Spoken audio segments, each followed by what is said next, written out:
안녕하세요. 오늘은 섬유근육통에 대해 알아보는 시간을 마련해 보았습니다. 섬유근육통이란 전신의 원인을 알 수 없는 통증이 지속적으로 나타나고 치료를 어떠한 방법으로든 시행을 해보았는데 치료를 통해서 예상되는 최소한의 효과도 확인하지 못하였을 때 처음 의심하게 되고 진단을 시작하게 됩니다. 인터넷에 나와 있는 섬유근육통의 진단 기준 중에서 18개의 앞통점이 있는지 본인의 몸에 대해서 확인을 해보신 후에 저 앞통점 없는데요? 저 앞통점 없으니까 섬유근육통 아닌 거 아니에요? 라고 궁금해하시는 분들이 정말 많이 계셨습니다. 결론부터 말씀드리면 이 진단 기준은 자그마치 지금으로부터 30년도 더 된 1990년도에 제시된 진단 기준입니다. 요즘은 섬유근육통을 진단함에 있어서 이 앞통점을 확인하는 과정은 거의 진단적인 값어치가 없다고 생각하셔도 무방한데요. 그렇다면 지금부터 섬유근육통이라고 하는 것의 정체가 무엇인지 상세하게 알아보는 시간을 가지려고 합니다.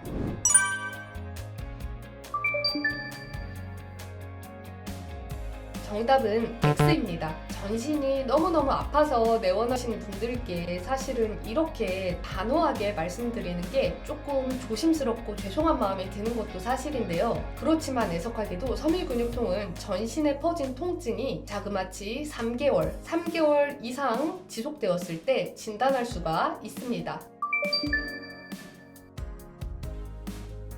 정답은 세모입니다. O일 수도 있고 X일 수도 있다는 의미인데요. 우선 척추와 관련해서 검사와 치료를 3군데 이상 받아보지 않으신 상태라고 한다면 섬유근육통이라고 하는 소견을 어디에서 어떤 과정을 통해서 들으셨는지는 모르겠지만 좀 더 척추에 관해서 세밀한 검사나 치료를 받아보시는 것이 저는 나쁘지 않다고 생각을 합니다. 검사와 치료를 얼마나 받아보셨는지에 따라서 다소 차이가 있기는 하지만 예를 들자면 정말 나는 또 다른 검사를 받아볼 것에 대해 미련이 없다 라고 할 정도로 1년 이상 그리고 이 치료 저 치료 수술 빼고 나는 안 해본 것이 없다 라고 말씀하실 수 있을 정도로 정말 다양한 약 처방과 시술을 받아보시는 경우에 한해서는 섬유근육통을 진단받으셨다면 우선은 저는 그 진단을 믿으셔도 된다고 말씀드리는 편입니다. 섬유근육통은 증상이 엉덩이나 다리, 허벅지, 종아리 이런 부분에 있다고 하더라도 아픈 부위는 결국 그곳이 아닙니다. 바로 뇌. 우리 머리에 있는 뇌에서 통증이 유발되는 것이 병의 원인인데요. 우리의 뇌는 통증을 느끼는 부분이 있고 이 부분이 상황에 알맞게 통증을 우리 뇌에 전달해야지만 건강한 상태라고 할 수 있는데요. 섬유근육통 환자분들의 경우 뇌가 오작동을 하는 바람에 통증을 느낄 만한 자극이 아무것도 없음에도 불구하고 마치 굉장히 자극적인 상황에 노출된 것처럼 우리 몸이 통증을 느낄 수밖에 없도록 만들고요. 통증을 느낄 만한 자극이 아니라 기분이 좋거나 혹은 부드럽고 약한 자극에 노출되었음에도 불구하고 아주 강하고 불쾌한 자극을 느끼는 것처럼 우리 뇌가 잘못 해석하도록 만드는 병이 바로 섬유근육통입니다. 즉 아픈 곳이 허리여도 아픈 곳이 팔이나 다리 혹은 등 이런 부위라고 하더라도 실제로 이 통증이 발생되는 부위는 그 부위가 아니라 바로 뇌, 우리의 뇌에서 발생하는 거고 마찬가지로 치료도 뇌에서 이루어져야 한다는 의미입니다.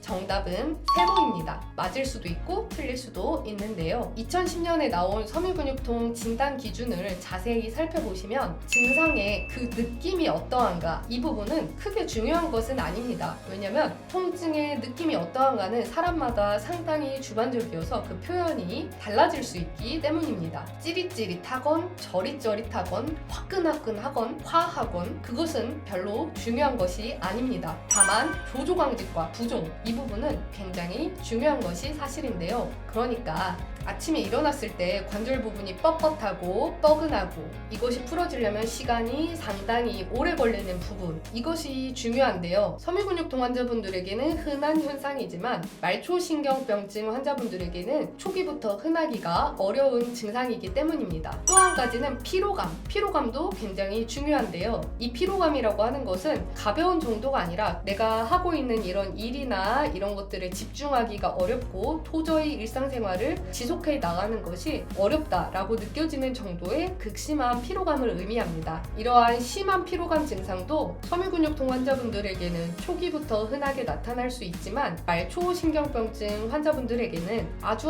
병의 후기로, 예를 들면 말초신경병증 진단받은 지 한 7년에서 10년 정도 지나기 전까지는 그렇게 두드러지지 않는 현상이기 때문에 이 부분도 중요하다고 할 수 있습니다. 정답을 세모라고 말씀드린 이유는 근전도나 신경전도 검사에서 이상이 없다고 해서 이것을 말초신경병증이 아니라고 단정하기에도 굉장히 논란의 여지가 많기 때문인데요. 이런 애매한 상태에 놓여있는 분들은 실제로 환자분들을 만나보다 보면 정말 많은 것을 확인할 수 있었습니다. 이런 분들은 한 명의 의사 선생님만 만나는 게 아니라 여러 의사 선생님들을 만나서 소견을 들어보는 것이 중요하고 도움이 됩니다.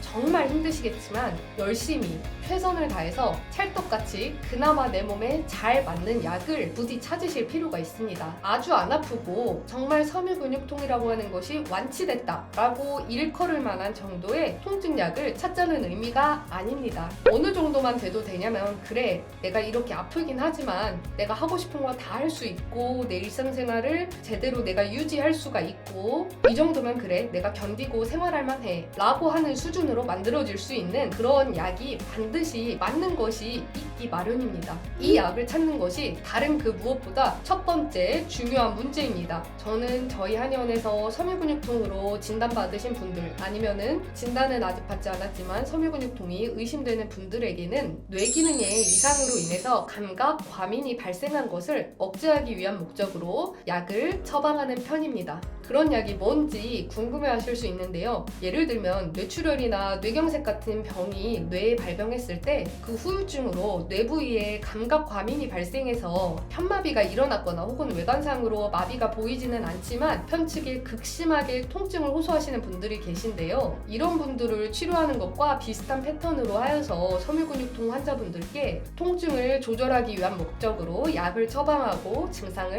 관리하고 있습니다. 그 다음으로 두 번째가 운동이나 생활습관 관리, 스트레스 관리, 이런 것입니다. 많은 분들께서 오해를 하셔서 이 병은 도저히 약이 듣지가 않으니까 내가 정신력으로 버티면서 운동을 해가면서 고통을 참고 이겨내야 한다고 생각하시는 경우가 많은 것 같습니다.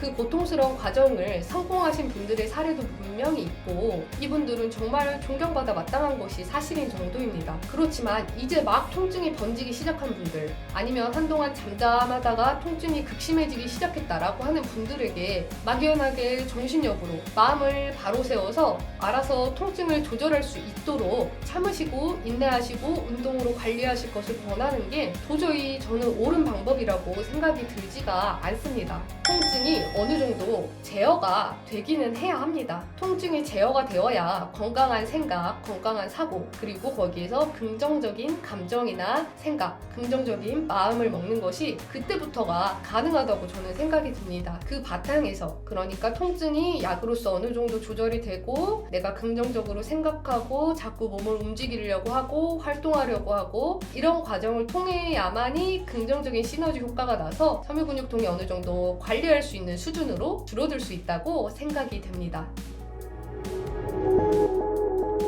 오늘 섬유근육통에 대해서 최대한 쉽게 설명드리는 시간을 마련해 보았습니다. 추후 또 환자분들을 만나면서 공통적으로 궁금해하고 헷갈려 하시거나 오해하시는 부분들이 있으면 이 부분들을 모아서 질문에 답변하는 형식으로 섬유근육통에 대해서 더 많은 정보를 드리겠습니다. 감사합니다.